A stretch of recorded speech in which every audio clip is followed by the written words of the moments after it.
इस गीत को अगर सुनिएगा तो संसारिक में एक भौजाई अपने ननद से कह रही है, एक भौजाई अपने ननद से कह रही है। और इससे अगर आध्यात्मिक में सुनिएगा तो एक जीव रूपी दुल्हन अपने ब्रह्म रूपी पिया से कह रही है। और क्या कह रही है?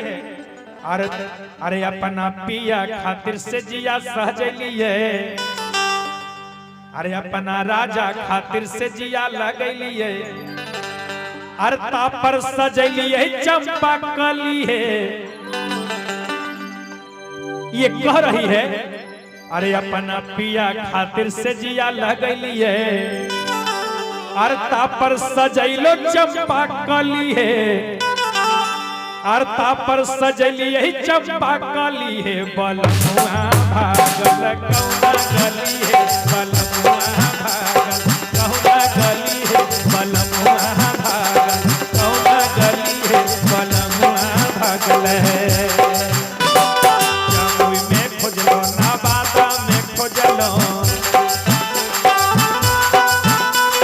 जामताड़ा मधुपुर में खोजलो,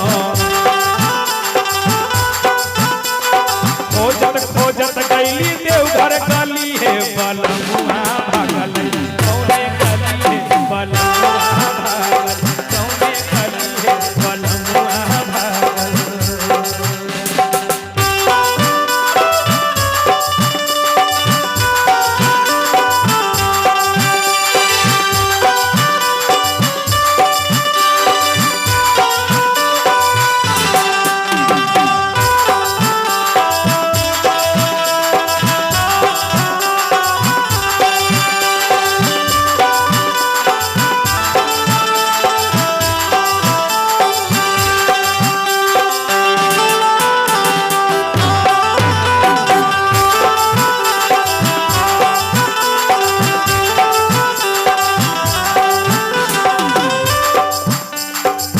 और पत्नी कहा तरीके करेगा, अरे जे जे कहले पिया से हम मान लिए, पिया के छोड़ हम कुछ नहीं जान लिए है।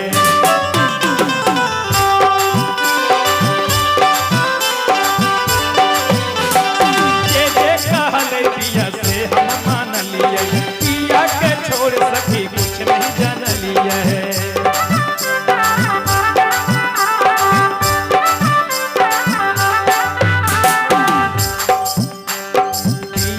हमरो कहाला नहीं करे, पिया बिना भौजी रहाला नहीं जाए।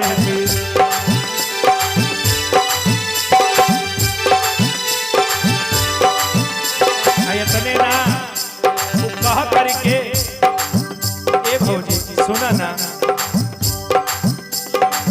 जाने रूसल कौना कली है, ना जाने रूसल कौना कली है, बलमुआ भागल कौना गली है, बलमुआ भागल कौना गली है, बलमुआ भागल कौना गली है, बलमुआ भागल।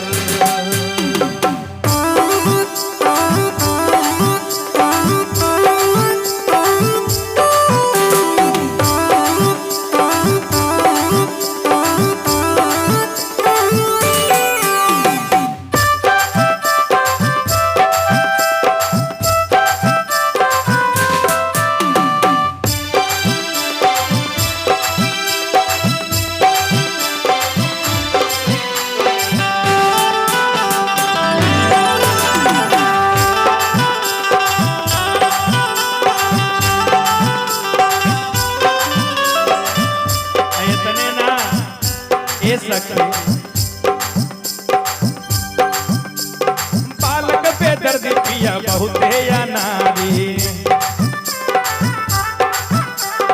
पप्पू चंदन मुंडा न बूझई लाचारी।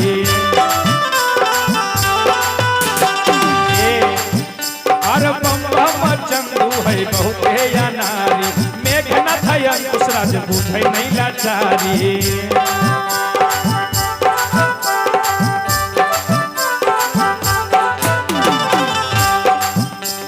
बालक बेदर्दी मांग